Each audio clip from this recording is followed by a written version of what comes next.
Okay, welcome everybody. I'm Dan Glickman. I'm here at the Aspen Institute. I run the congressional program.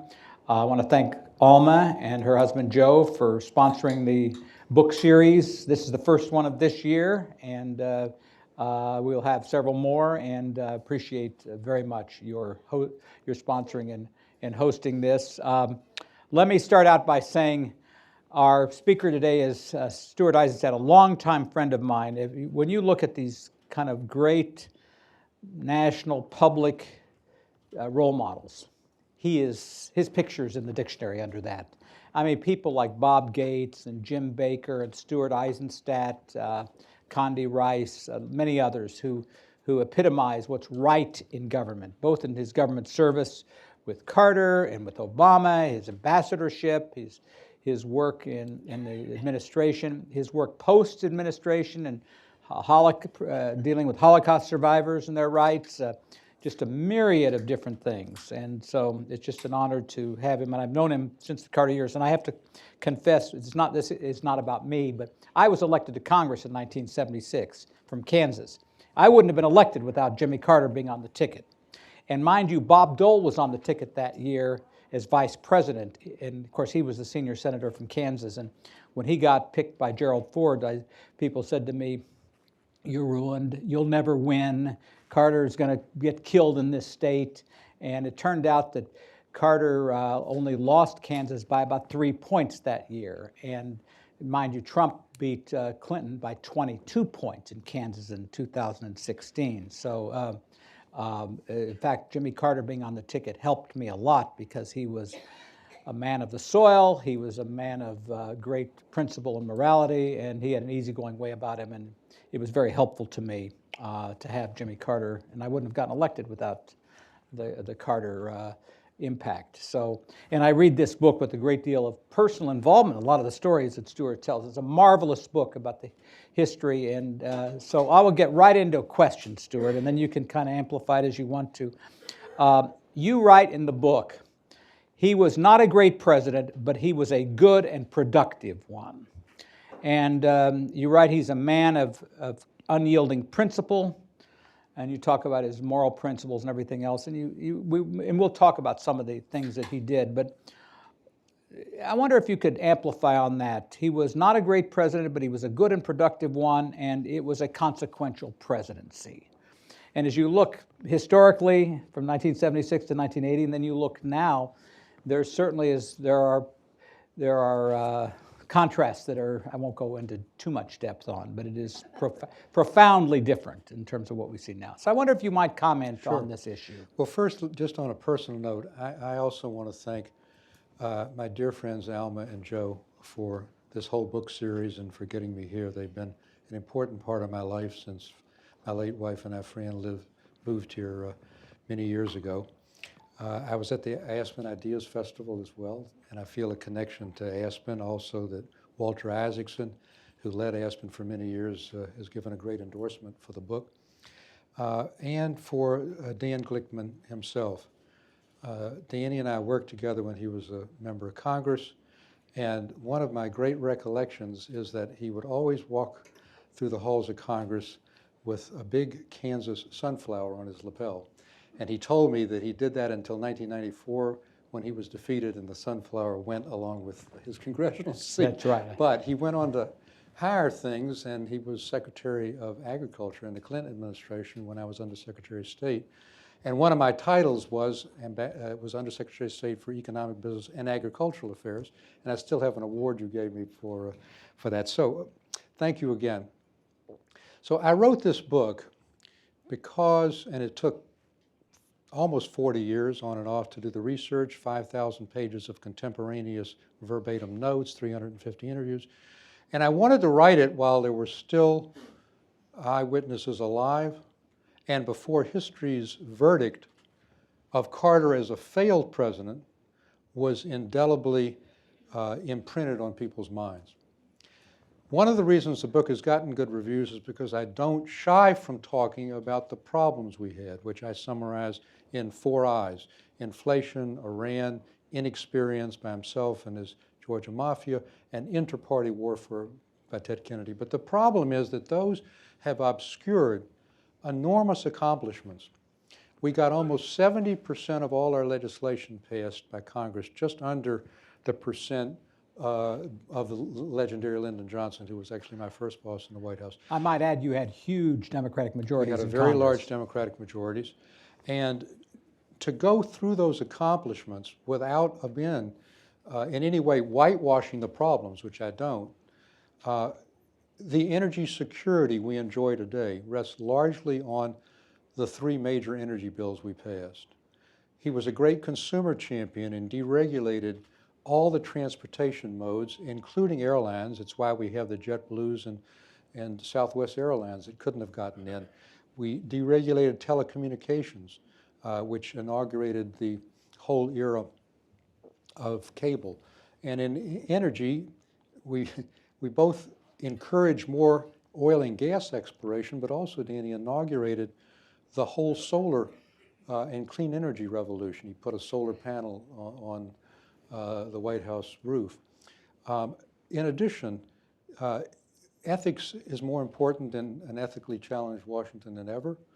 And all of the major ethics legislation, as we ran against Watergate and for a government as good as its people, and I'll never lie to you, all of those are still in place and more important than ever. So I'd like to just tell two cute anecdotes. The '78 Ethics Act, which for the first time required that you disclose all of your assets going into office, that you, and conflicts of interest, that you have gift limits when you're in office and lobbying restrictions when you went out, all were due to Carter and are still relevant. One cute story, if I may, is that I was caught by the gift limit of $25 because there was a profile done of me in a business magazine saying that I had a great love for the 1-cent Tootsie Rolls that we all had as kids. And so I got a giant box of Tootsie Rolls from the Tootsie Roll Company, only to find out from our legal counsel that it was probably worth more than $25, and he was damned if he was going to count It's a everywhere. shocking violation compared to what's happening today. I want you to know And that. so I sent the Tootsie Roll box back, knowing I would have been father for life to my young kids if I could have kept it, with a letter saying, you know, we have higher morals in post-Watergate era. A year later, there's a profile done of the Tootsie Roll Company, and the CEO says Eisenstadt tried to have it both ways. He sends us this high and mighty letter about high morals. The box was empty when we got it. So I'm still trying to find a Secret Service agent that stole my Tootsie Rolls. But more relevant to today is we were the ones that passed the special counsel law. That's what Mueller is there, to investigate potential wrongdoing by officials in high places. Again, to show you a contrast, who was the first target of that special counsel law? It was none other than the president's own chief of staff, Ham Jordan, who was falsely accused by Roy Cohn, who was the hatchet man for Joe McCarthy, and by the way, the first political mentor of Donald J. Trump, of snorting cocaine in Studio 54. Totally false. It was proven to be false, but that's not the point. During that entire investigation, which was in an election year, not once did Carter try to degrade the special counsel, call it a witch hunt, call it political. He lived with it. Here is also a Southern governor, come president, from the deepest part of the South. He appoints more minorities and women to judgeships and to senior positions than all 38 presidents before him put together. If anybody saw the RBG movie, Ruth Bader Ginsburg said I would never be on the Supreme Court if Carter hadn't appointed me to the Court of Appeals. So he was also the greatest environmental president, something very close to your heart given your background. We doubled the size of Theodore Roosevelt's national park system over the fierce opposition of Senator Stevens, the ranking Republican. And in typical Carter sort of detailed fashion, he takes a giant map of the state, lays it on the Oval Office rug, and takes Stevens on his hands and knees, shows him every mountain range, what's going to be in the park and what's not, what's available for development. And Stevens marveled to us that he knew more about the state than Carter. And we created the modern vice presidency with Fritz Mondale, made it a real partner, and even added something that Mondale didn't ask for. Mondale wanted access to all records, all meetings, one-on-one meetings in the Oval Office. Carter added something more. He moved him to the West Wing, and we all know in real estate and politics, location is crucial. Just down the, and those are only the domestic accomplishments, not to say Camp David, which we can discuss, and human rights, and China normalization, and taking on the Soviet Union and Afghanistan. All of these are major accomplishments, obscured again by the problems that I mentioned, which But we he can was a also gutsy discuss. guy. One of the first things he did was pardon the folks who had gone to Canada. And I was in the House when that happened. And needless to say, went home to a town hall meeting, and the outrage was palpable. And yet it turned out to be one of the more genuine decisions. But, it's very hard to take us back to that era of the 70s. But yes, he not only pardoned the draft evaders in Canada, and he did it because he wanted to put a final bow and ribbon around Vietnam and end the acrimony, but also, and it's hard to believe this was unpopular, he championed the Vietnam War Memorial, which was very unpopular initially with a lot of the veterans. And this is only one example of all the courageous things he did. Look, he had a very odd view of politics, and it caught up with him. His view was, I was a ferocious campaigner, 100 days in Iowa alone before the caucuses. He did what he needed to do to get elected. But then he viewed politics as something you park at the Oval Office door and you do, quote unquote, the right thing. That was a strength and a weakness. It was a strength because he could do the Vietnam stuff, he could do the Panama Canal Treaty, he could do the Middle East, he could do energy, all of which was unpopular. The weakness was the president is not only commander-in-chief, he's politician-in-chief. He's got to nurture a coalition, keep it together, so it stands behind them in good times and in bad. And so that was both a strength and a weakness. But your example is a perfect instance of when he just said, I'm going to do the right thing regardless of the politics, as he did with Panama. Yeah.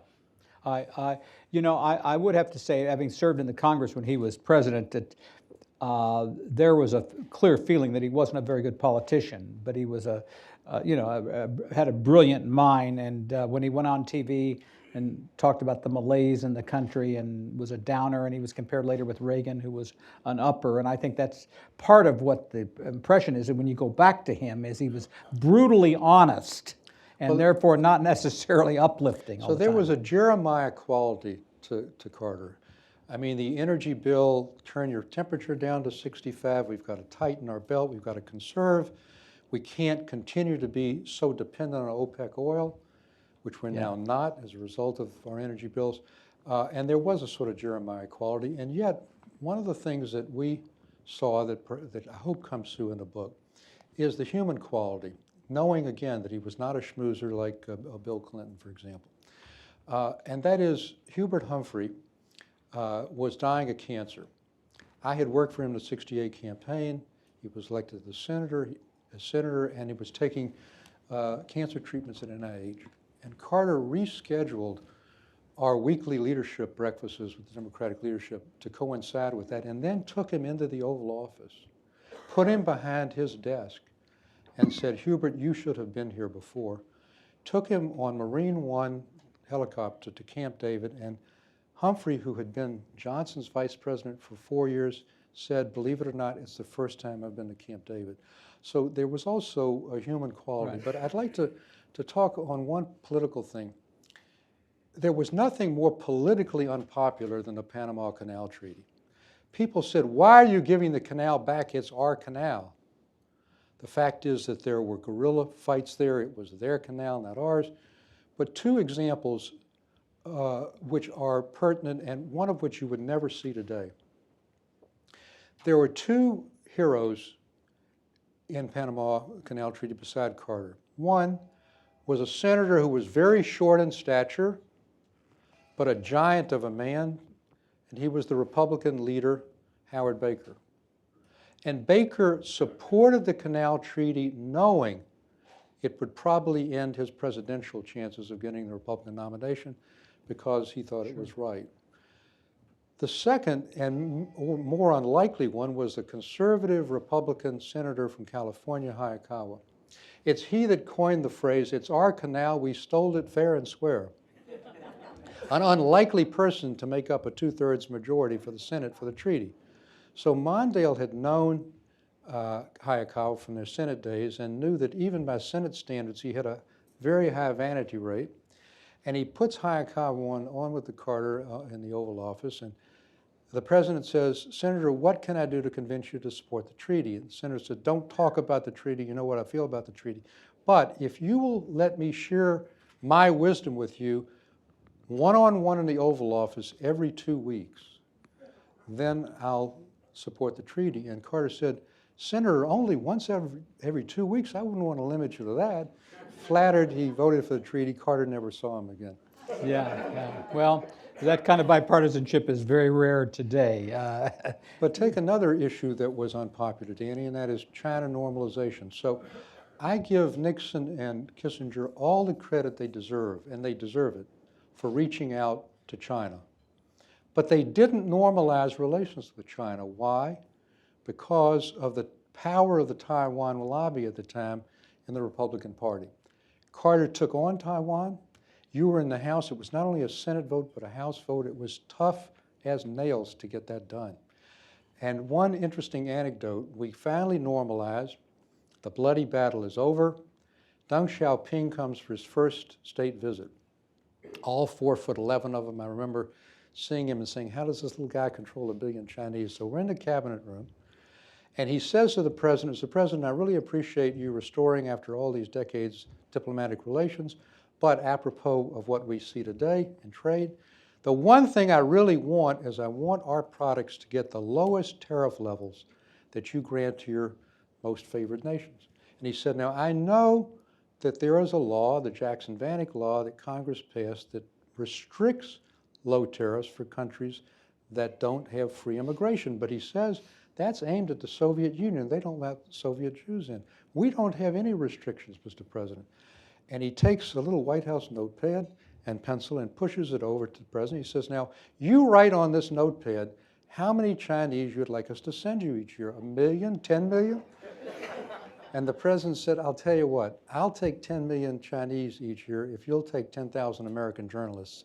Neither had to fulfill it. Well, you talked a little bit about the Taiwan Relations Act, and that goes to another thing, both the inexperience and the liberal conservative Kennedy affair, but it has to do with the relationships with Congress. So I was in Congress when the president decided that he wanted to get rid of water projects. And this was probably the biggest congressional issue involving President Carter when I was there. And so I didn't have any water projects in my district, but 250 members did.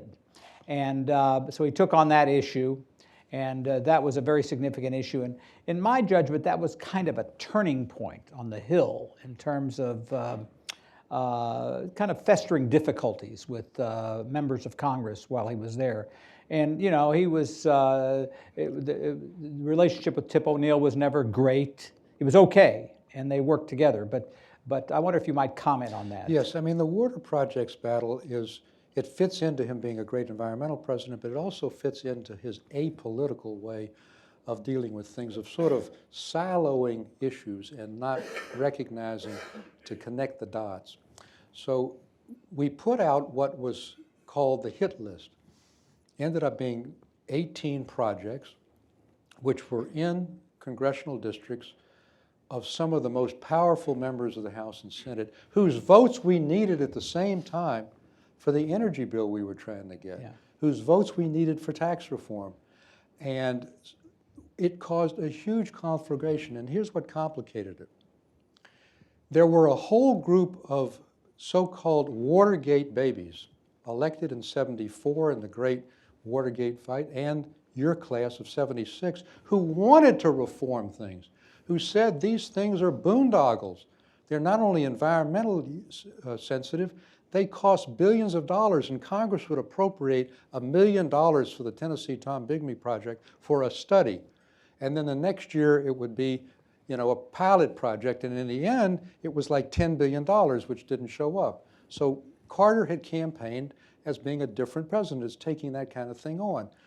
Okay, so we get 194 members of Congress, Republican and Democrat, even Dave Stockman, who was a reformer, maybe yourself included, who said, I'm going to walk the plank for Carter and take on my senior members of Congress and get rid of these things. That was enough to sustain a veto. I'm then in the private office next to the Oval Office where he did a lot of his work, and he gets a call from Tip O'Neill. And I'm hearing only his, Carter's end of the conversation. And he said, yes, Mr. Speaker, yes, Mr. Speaker, I'll do it.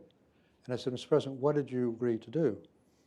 Well, Tip came up with a total fabrication of a compromise that basically kept them all alive. And so he cut the limb off of all those people who had walked the plank with him. And that caused animosity as well. So he alienated the bulls whose projects were impacted and the reformers. Now, in the end, we came back the second year and got it done, but it left a very sour taste in people's mouths. And you also mentioned this issue of intra-party warfare. So, you know, I was at the Democratic Convention in 1980. I don't know if any of you were there or you watched this, but the conflict with Ted Kennedy asserting himself and however you might characterize it. But I think it reflected a few years of a battle between the liberals and what I call the centrist Democrats, which is still being fought. And as we looked at 2020, there are some lessons here. So Carter ran in '76 as a sort of centrist Democrat. People didn't want a new great society. They wanted honesty and integrity restored. On the other hand, he did so much on the social side. In your area, huge Head Start changes, huge change to food stamps. We ended the purchase requirement. You used to have to buy your food stamps. You had to buy your food stamps. We ended that. A lot of health care initiatives and so forth. And we split with Kennedy over national health insurance. We had pledged to do it over an extended time frame. Kennedy wanted it all at once, all government run. And that's, in the end, what split the party. Now, here's the important thing both then and now. I was in the '68 convention as Humphrey's research director. Mayor Daley's police, the tear gas, the anti-Vietnam people, the animosity was so intense. And I saw it again in 1980. I couldn't believe it. It was like a time warp. I was on the floor trying to beat back 60 minority planks from Ted Kennedy's forces. Huge new spending programs, you know, cradle-to-grave national health insurance in the middle of high inflation and budget deficits. And I honestly felt my life was in danger in trying it. I mean, there was screaming and yelling like '68. And it was a vicious thing. I'll give you one example also. You remember, and many of you remember, he was a great, great American, and by the way, a great friend of Israel and so forth, Danny Inouye, senator from Hawaii, who had one arm. It was amputated because even though his family was interned in California, he fought in the Italy campaign with the Army. He headed the Rules Committee going into the convention. And Ted Kennedy's project was an open convention. The delegates shouldn't be bound by the caucuses and primaries, largely because we had a 2.5 to 1 lead. But that was his notion. We'll vote for an open convention. And Danny Inouye headed the Rules Committee. And he came out of that Rules Committee where we won, and he said to us, he said, Stu, you know I've been in World War II. I have smelled the stench of sweat and blood. I didn't think I would ever see it again. I saw it in this room. There was such animosity. And we lost the debate to Reagan 8 days before the election for a variety of reasons. Reagan was a great debater and so forth, but it didn't hurt the fact that they had stolen our debate book. They acknowledged that too, didn't they? Jim Baker. Jim Baker was one of the 350 people I interviewed, and he said Bill Casey, our campaign manager, came down, plopped this book in front of him 2 weeks before the campaign and said, Jim, you might want to look at this. Now, why do I mention that? Because even a conservative journalist has now indicated that the mastermind of that was a fellow named Paul Corbin, who was a Kennedy loyalist. So this animosity was extremely deep. We all have been through conventions, Republican and Democrat, where, you know, there are divisions, Reagan and Ford and so forth, and at the end, everybody clasped hands and so forth. Ted didn't do that. And I say that with, I have great admiration, and I'll give you one anecdote at the end which will show our relationship. He wouldn't do it. He had to be pushed onto the stage by Tip O'Neill to have the longest distance handshake you could possibly make, and instead of making it Carter's convention, he gives a speech, "The dream will never die." He made it his convention. He didn't campaign with us. So, okay, it split the party. Again, I mention that because is there room for a centrist Democrat who has a chance of winning in 2020? I'll let you decide, but here's the anecdote. So we lose the election. We only won 6 states against Reagan. I mean, overwhelming defeat. Ted Kennedy calls me December of '76. There's a post-election lame duck session. And Ted and I, even with all of this, had a very good relationship. And he said, "Stu, there's a vacancy on the First Circuit Court of Appeals. I'd like the president to name Stephen Breyer to that position." And he says, "You know, of course, Steve came from Harvard Law School. He was on my staff. You and Steve worked on airline deregulation." I said, "You don't have to tell me about it. He's great, but there are 2 insurmountable hurdles." He said, "What are those?" I said, "The first is there's no love lost between Carter and you. He thinks that your failure to reconcile was one of the reasons he was defeated." He said, "I know, that's why I'm calling you and not the president." He says, "What's the second?" I said, "Well, the second is we lost the Senate, and the next chairman of the Senate Judiciary Committee is Strom Thurmond. Why in God's name would he want to name a liberal Democrat for a lifetime position when he can wait for President Reagan to name his own?" Ted says, "You take care of Carter, I'll take care of Strom." So I came in with one of my 103 legal pads that I used during the administration, and I said, don't ask me who asked me, but there's a vacancy on the First Circuit. Steve Breyer would be great. And he smiled, he knew what was up. He said, "Steve would be great. We'd never have airline deregulation without him. I'll do it." So I called Ted back, and I said, "Okay, I've done my end of the bargain. How about yours?" Again, this is something you would never, ever see today. And Ted says, "Strom is in the bag. He's going to support Steve." I said, "Wait a minute, you're at opposite ends of the political spectrum. Why?" He said, "Because Steve has breakfast every morning with Emory Sneeden, who's Strom's chief of staff. They work out a lot of things together, criminal justice reform, and he says Strom is going to support him." You would never see that kind of bipartisanship today. Never see it. Certainly not on a big thing like on our energy bill, 18 months for the first breakthrough on natural gas deregulation. It took 18 bloody months. We're in the map room of the White House, where FDR charted the course of World War II, and it felt like we were in a war. How does he solve this with a compromise to deregulate natural gas and encourage more domestic production? He gets 2 conservative Republican senators, Domenici and McClure, and 2 liberal House Democrats, Corman and Charlie Rangel from Harlem, and they compromise. Again, can you imagine that happening today? The irony is Bob Dole called Carter Southern Fried McGovern. That was a kind of a label ad from, but in truth, he was closer to Dole than he was to Kennedy in many respects. One of the precepts that people hold today, and again, I want you to understand, this book is a total reassessment. It is not a whitewash.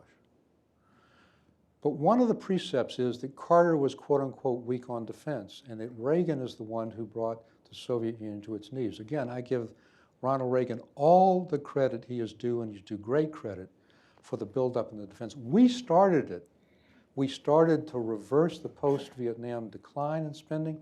All the major weapon systems, which Reagan deployed, the MX mobile missile, the cruise missile, the stealth bomber, you can see it at the Hazy Dulles Air and Space Museum. Intermediate nuclear forces in Europe, in Germany. Think how Chancellor Schmidt thought about that. We got that done.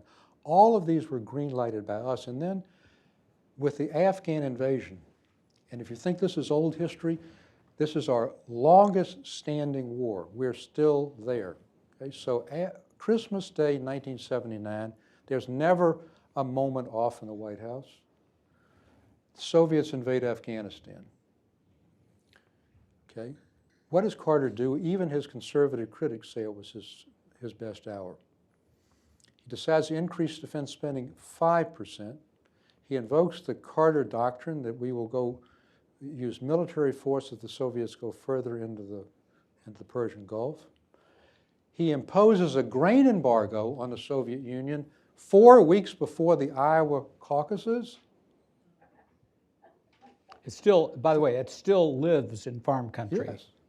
So. Okay, and in addition, remembering the 1936 Olympics when Hitler had ascended, and nobody complained about it, okay?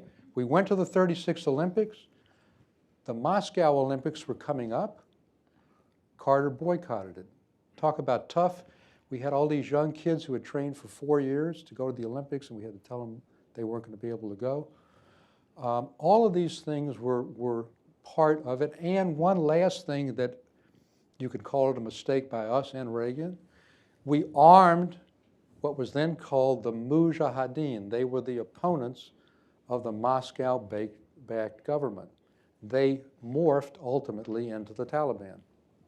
So I know there's a lot of questions here, but I do want to talk to you a little bit about Camp David and about the tenacity of the president in seeing that through, and then how that's impacted the whole Middle East situation. So you were there during the Camp David process, and I saw the play Camp David. Jerry Rafshoon, I think, was one of the... yeah, Jerry's here. Oh, where's Jerry? Jerry's here. He's okay, the I didn't producer. see him Yeah. there. I gave him credit for this. I actually, any event. But what came through with that was this... Yeah, that came through with that is the incredible tenacity. He almost gave up every other part of his job to see this was done, and such great risk. Yeah. So let's set the scene. Anwar Sadat makes a historic trip to Jerusalem. Shocks everybody. Israel and Egypt then start to bilaterally negotiate peace, and what Sadat wanted was for Israel to withdraw from all of the Sinai and a fig leaf for the Palestinians. They get nowhere. Months and months of negotiations. Sadat is frustrated to beat the band. Begin is very hard line, very difficult to deal with. And so Carter takes a risk against the advice of virtually all of his advisors to invite them to the presidential retreat at Camp David. With no certainty, I can assure you, no certainty it would be successful. 13 agonizing days and nights. This is not a one-day Singapore photo opportunity with Kim. 13 agonizing days and nights. Carter drafts 20 separate draft agreements. He drafts them. And he had to negotiate separately with Sadat and his team and Begin and his team because they were like two scorpions in a bottle. The first day we put them together, it was a disaster. And then two personal anecdotes, which came from his intense knowledge of the two guys, poring over Danny intelligence CIA records. Where were the red lines for these two guys? So the first Sunday of the 13 days, he takes Sadat and Begin in his limousine to the nearby Gettysburg battlefield to emphasize that 5 wars between Egypt and Israel since 48 are enough. And it was a beautiful scene. Sadat, who was a military man, suddenly says, I know all the mistakes that the Confederates made in Pickett's last charge, and then starts talking about that. Begin, who of course wasn't, but was a scholar, extemporaneously starts reciting the entire Gettysburg Address. Even with that, we come to the last Sunday, the 13th day, when everybody agreed, Carter's got to get back to other business, and so do they. And Begin says to Carter, Mr. President, I've made concessions. I cannot and will not make any more. I've got an El Al plane waiting for me at Andrews Air Force Base. Get a White House limousine to take me out of here. He joked that it was a glorified concentration camp. Carter, realizing this would totally undercut Sadat's historic mission, inflame the Middle East, embolden the radicals like Assad's father in Syria, and consume his own presidency. comes up with a personal device, again, based on his knowledge of Sadat. He knew he had a great love for his 8 grandchildren. So he has 8 photographs, copies of one that was made, of himself, Begin, and Sadat at Camp David. He gets the names of each of the grandchildren, personalizes it, and says, with best wishes and hopes for peace. He walks it over to Begin's cabin, hands him the 8 photographs, and then sees Begin vocalize each of the grandchildren and sees Begin's lips quiver, his eyes tear. He puts his bags down. He said, Mr. President, I'll make one last try. 40 years later, not one violation ever. And while in some respects it's a cold peace, the fact is that Egypt and Israel intensively share intelligence. Israel has allowed Egypt to go beyond the red lines set at Camp David and in the treaty to fight the terrorists the Islamic terrorists in the northern Sinai. It's been an enduring thing, and it's the way summits have to be done, with intense preparation and intense knowledge, but taking a risk. One last anecdote, because it's actually juries involved in this. So everybody thinks Camp David was the end of it. It's not the end of it. It was a framework. It was not a binding treaty. It has to be converted into a treaty. It took 6 months to do that, and it all fell apart. Carter, this time, really everyone was against him doing it, flies to the Middle East to try to make this accord into a treaty. We're in the last day there. We can't get Begin and Sadat to agree. He's at the King David Hotel in the President's Suite. The airspace is already cleared for Air Force One to leave. Bags are packed. Begin calls and says, I'd like to have one last breakfast with the President. So he comes over unexpectedly, and he's in the lobby with Jerry and Ham Jordan and a few others, and the President calls down and he says, I wasn't expecting this. Rosa and I are not dressed yet. Please entertain the Prime Minister for a few minutes before he comes up. So Begin says to them, boys, this King David Hotel is very historic. He said, yeah, of course, we know it's historic. He said, no, not for the reasons you think. When I was in the Irgun, I blew it up when the British were here. But he says, don't worry, I'm not going to do it now with the President here. That breakfast was decisive. It actually sealed the treaty. But just from a personal perspective, what was in his character that, did he think that this was a thing that would keep his legacy alive? I mean, as I read your book, he almost gave up everything else in the presidency for days and days. Well, I was his policy advisor during the campaign, and Middle East peace was not a major initiative. So why did he get into it? I think for a couple of reasons. First, from his Baptist faith, he saw bringing peace to the Holy Land is something very important. Second, a very cold, calculating way. Let's remember the era. We're in the era where the Soviets are at their most aggressive. Okay? They're supporting Cuban proxy troops in the Horn of Africa, huge military buildup, Euro-communism in Italy. They had been expelled by Sadat in 1973, and that's when Sadat turned to the West. Carter felt that if he could make a peace in the Middle East, it would keep the Soviets out. So there was a geopolitical reason as well. And then third, it was what animated him at the beginning of his administration, and again, it was his strength and it was his weakness. He wanted a comprehensive energy bill, a comprehensive tax bill, a comprehensive water projects thing, and a comprehensive Middle East peace. So Brookings had come out with a comprehensive plan. He wanted to embrace it. He thought he could bring peace to the whole region. It was part of that whole ethic of wanting to solve a problem and get it done and have something historic. That would again be for Israel's security, but also would help solidify the Arab world behind the United States. I'm going to open it up for questions. We have so many things to talk about, the Iran thing, the whole current issue of Israel and the president's view of that. But I think we should have open up. So back there, you had your hand up first. If you could just state your name and then your question, make it a question and as quick as you can do it. My name is John Klein. I'd like to ask a question about the Soviet grain embargo. Just a little bit setting the scene. The Russians had started buying during the early 70s, and the whole grain industry had ramped up to meet that demand. And as far as I could tell, the decision to make the grain embargo was made on a Saturday, and then on Monday, the administration called up all the grain companies and said, "What do we do now?" I'd be interested in any insight Yes, into. well, I'll give you the insight because I mentioned it in the book that both myself as a domestic advisor and Bob Bergel, the Secretary of Agriculture, were absolutely shocked when we went into the Roosevelt room with Brzezinski, the National Security Advisor, and he said, "I've decided to embargo grain." And we said, "Wait a minute, we haven't talked to the farm representatives, we haven't talked to the companies that have stored it, Cargill and others. No, I'm going to do it. I've got to show the Soviets that I mean business. We don't have that many tools." So should we have done more preparation? Yes.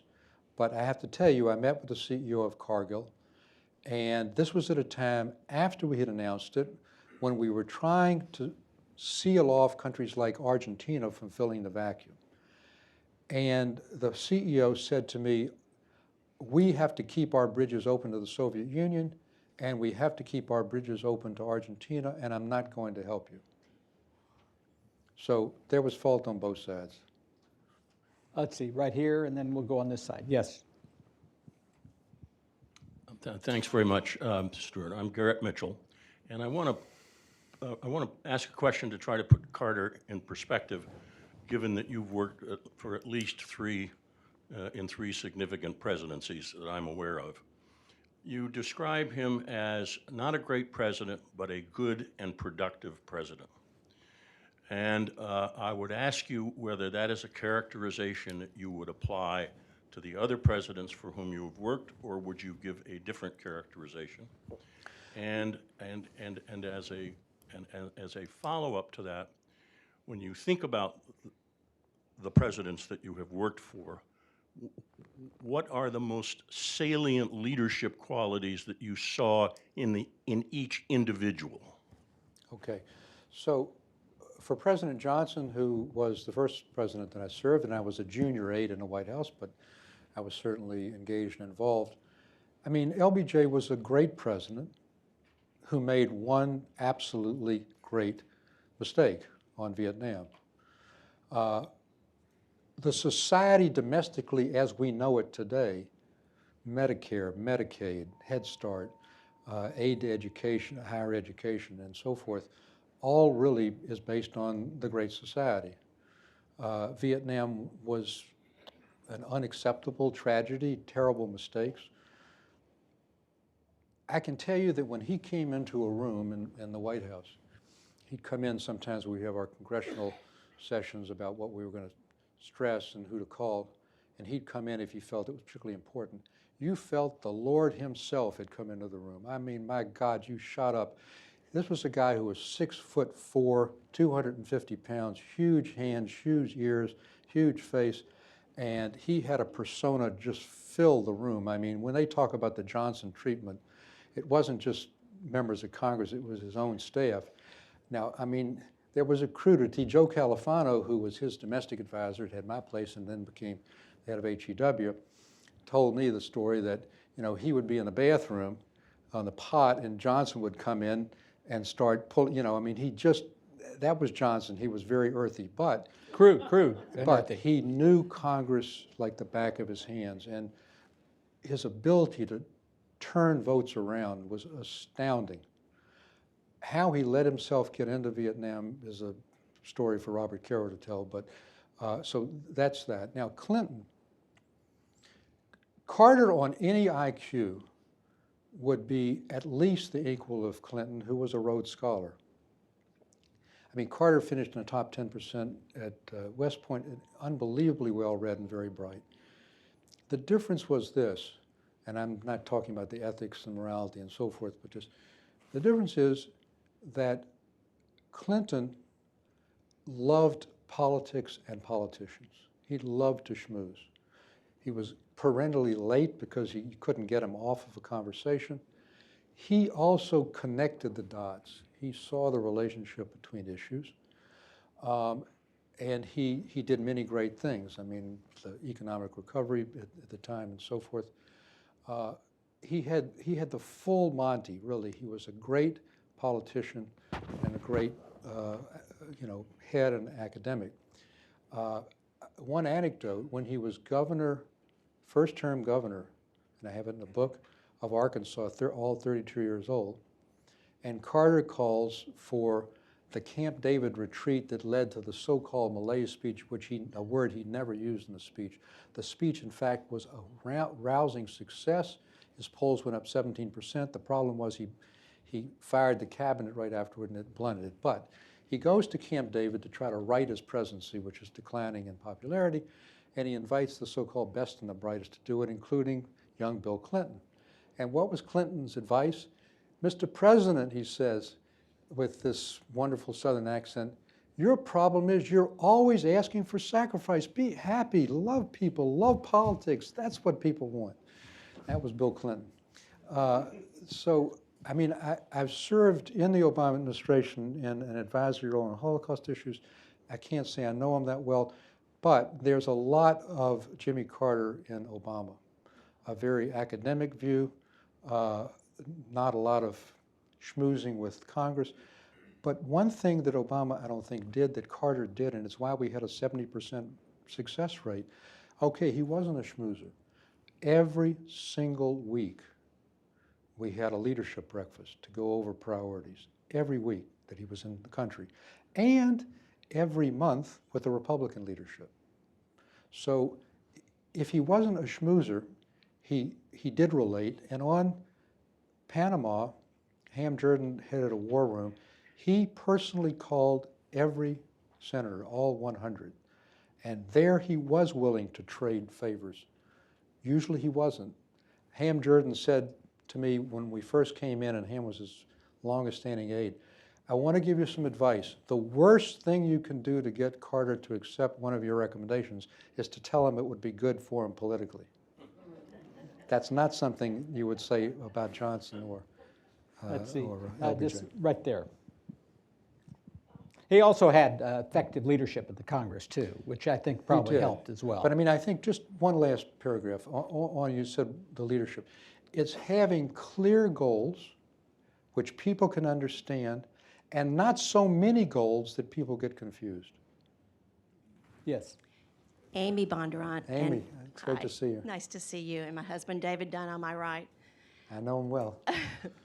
Well, I've had the wonderful opportunity to work with you in several different iterations, but the first time was when I was senior counsel on Senate Commerce and you were running domestic policy.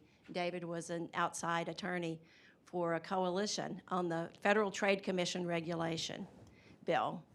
That went on for several years. It was the first time an agency wasn't appropriated over the fact that the agency was regulating, it was attempting to ban children's television advertising, numerous other regulations. And the Congress was trying to strike a balance between the outside and the regulators. Harvard later did a case study. You did a magnificent job. There was a compromise. Harvard later did a case study saying it was the time that the pendulum had swung as far to the left on regulation historically as it ever had. I just wonder your thoughts about that now. Yeah, so it's interesting. Carter's a small businessman, a moderate, but he was a populist at heart. And the people he appointed to head regulatory agencies, like Mike Perchak and others, were people who came out of the consumer movement. He saw the regulation of companies being for the benefit of consumers. So I'll give you, again, a very purple example. One of the things that Mike Perchak took on and that Carter backed him on was called the funeral rule.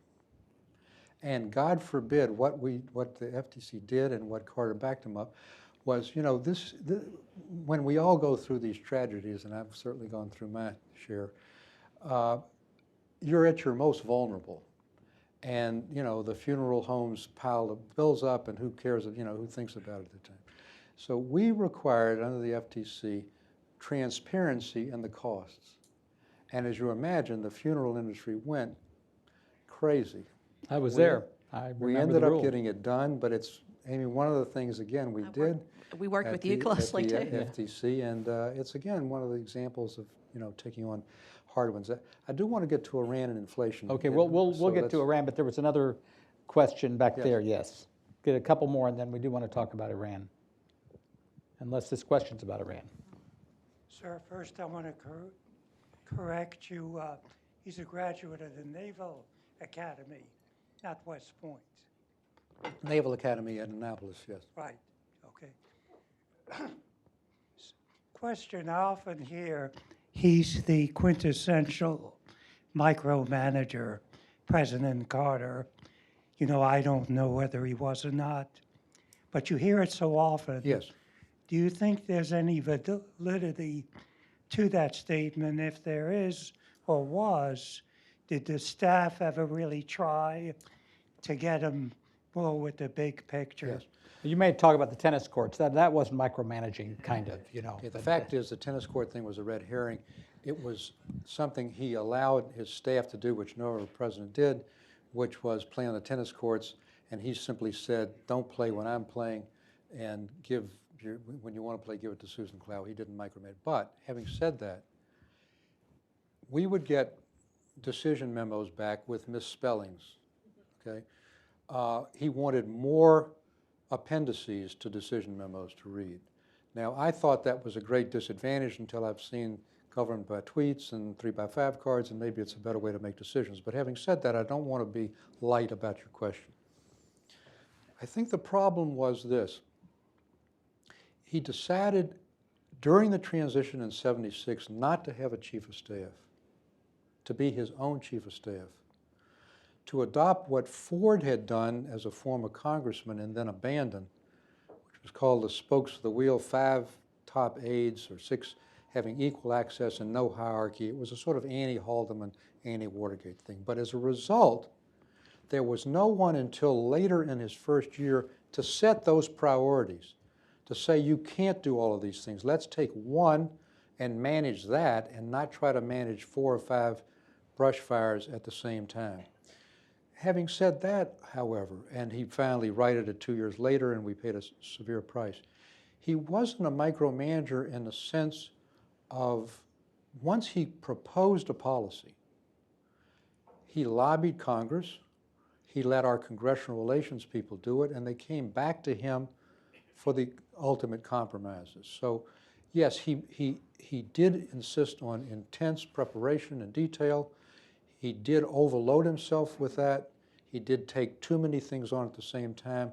But once he made a decision, he did not micromanage that. Now, here's one example where I wish he had, and it'll get me into Iran. So we live with Iran every day of the week, every hour of the day. It was our coup de grace, with all the things that were done, even with inflation, which I also like to get to. But for the hostage crisis, he would have had a good chance of getting reelected. But we were humiliated for 444 days by an aging Ayatollah who kept our hostages prisoner in our own embassy, which, by the way, is our sovereign territory, wherever it is in whatever country. Stuart Bernstein knows in your embassy, you were the sovereign. That was, Stuart. Don't tell him that. that. That was U.S. territory, okay? Okay, so I don't think it's fair to blame Carter for the Iranian Revolution any more than it's fair to blame Eisenhower for the Castro Revolution 90 miles from shore or Obama for Mubarak's departure. But having said that, it was the worst intelligence failure, in my opinion, in American history, perhaps only equaled, and maybe not even so, by the absence of weapons of mass destruction in Iraq. Here's a Shah that we put back on the throne as a young kid in 1953 with a coup against a popularly elected Iranian prime minister because he was going to nationalize the oil industry. And the British and MI6 and the CIA combined to put the Shah in. Okay. Through 6 presidents, he gets the most sophisticated arms we have. He was our major ally in the region. And yet, The CIA didn't realize that his domestic support rested on quicksand. He had lost all of it for reasons I mentioned in the book. They didn't realize that for 5 years he was getting secret cancer treatments for an incurable form of cancer. They didn't appreciate the impact that Khomeini, in exile outside of Paris with his inflammatory cassettes, was having on inflaming the fundamentalists in Iran. I mean, it's an absolutely tragic state. In addition, and I'm going to get to the micromanaging in a minute, in addition, he makes a decision, how do I deal with the hostages now? What do I do to get them out? Well, this is not a book that should be entitled, If He Had Only Listened to Me.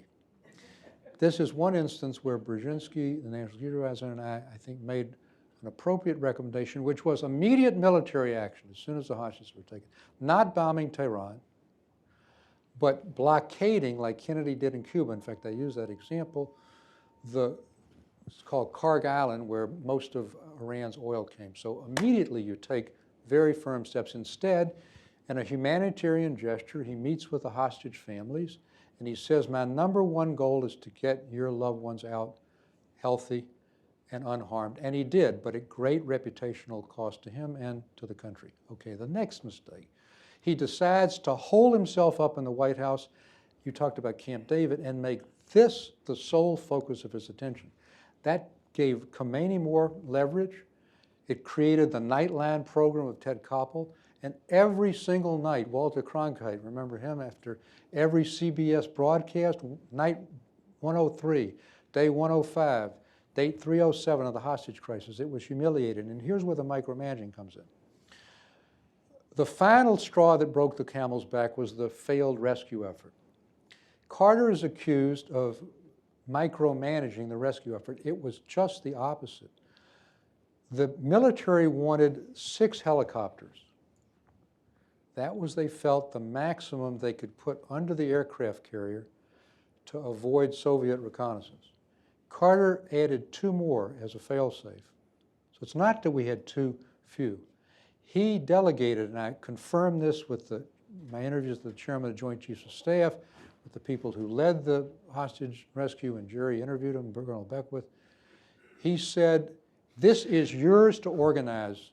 I went to the Naval Academy, but I am not micromanaging this. You do it the way you think is best.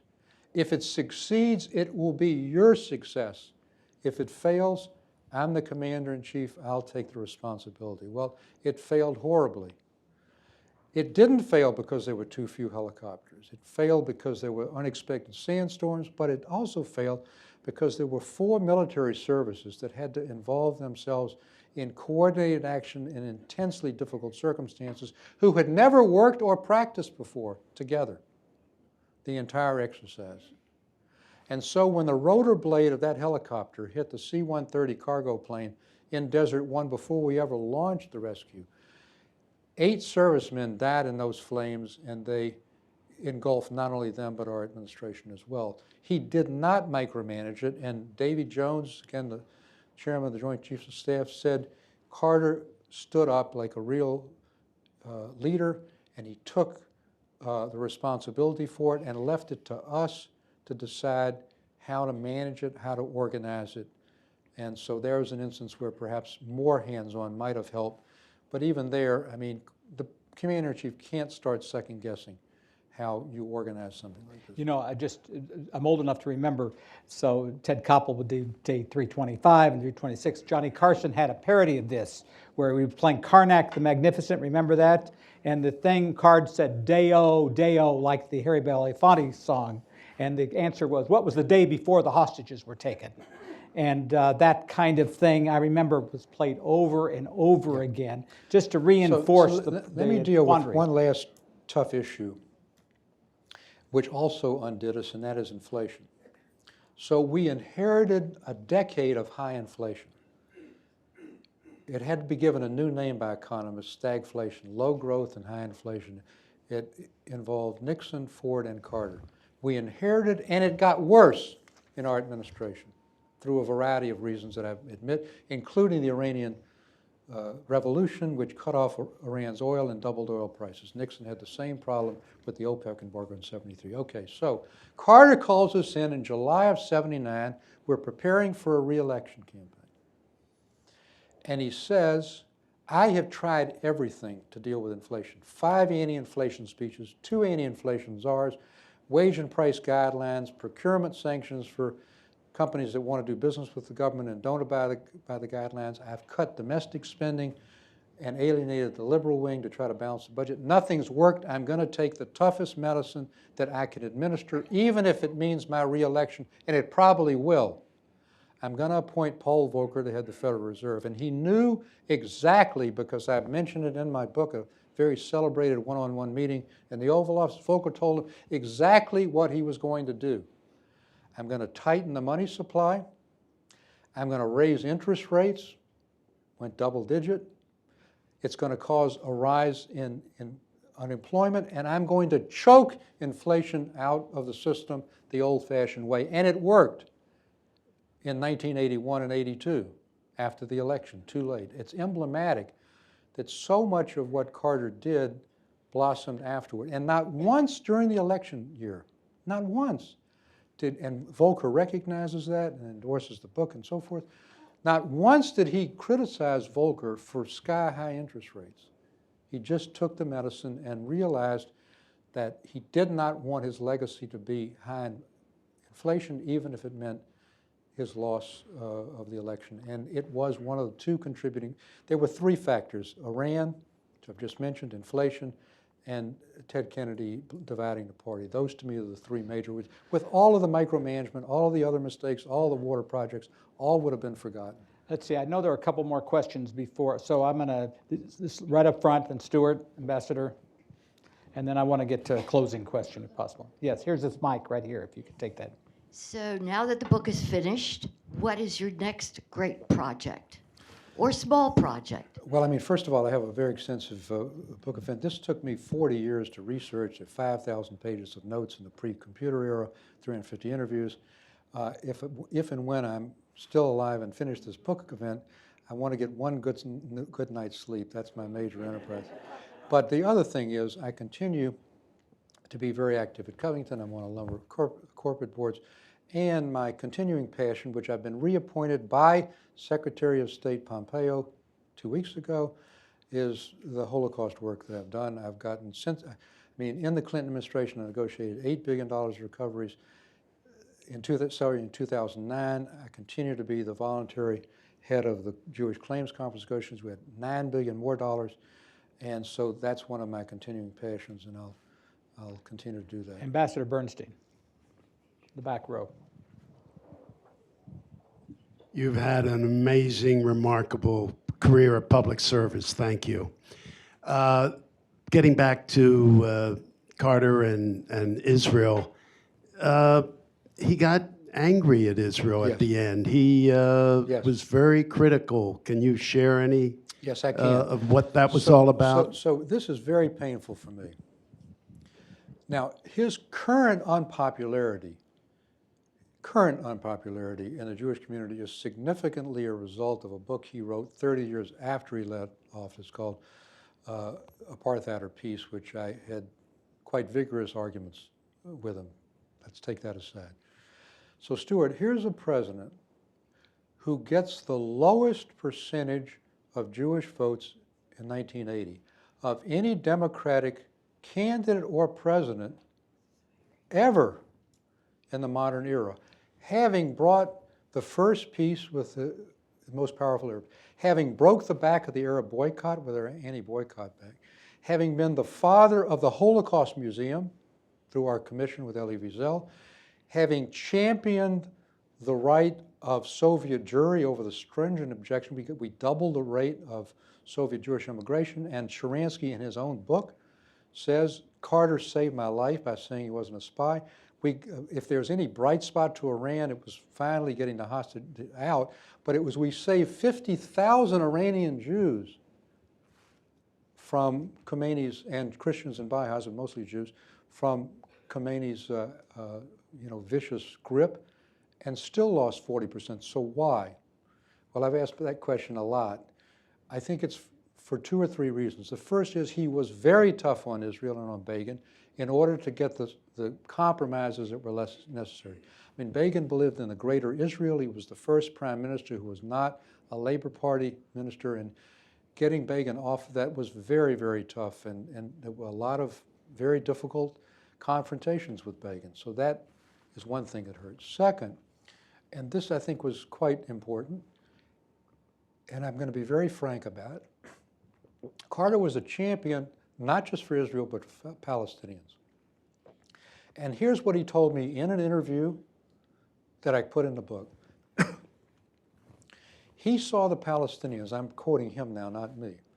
He saw the Palestinians as being the African Americans of the Middle East, and said in the interview, the Israeli military treats the Palestinians worse than the white police did the blacks when I was growing up. I mean, I can contest that and so forth. That's his view. He saw the Palestinian issue in civil rights and human rights terms rather than in security terms as well. And so with Rabin, and you know Rabin well, and Joe and Alma as well, this is before Begin's election. So Yitzhak is still in the United States after his first visit in March of '77. Carter goes to Clinton, Massachusetts in a town hall meeting. I was there sitting on the steps. I almost fell off. And all of a sudden, unscripted, he calls for a Palestinian homeland. We're talking about 1977. Okay? And so that reverberated, the Saudi arms sale and so forth. Even with that, we go into the re-election. We defeat Kennedy decisively in Illinois with 70% of the Jewish vote, including in Chicago. We have a 20-point lead for the New York primary in 2 weeks. And I disclose in the book from interviewing Ted's top aides, Paul Wagner and Paul Kirk and so forth, Kennedy had already decided that he was going to leave after New York. They were drafting his farewell speech. They had a hotel in Boston already ready for his speech. And then a catastrophe occurs, and this killed us with the Jewish vote.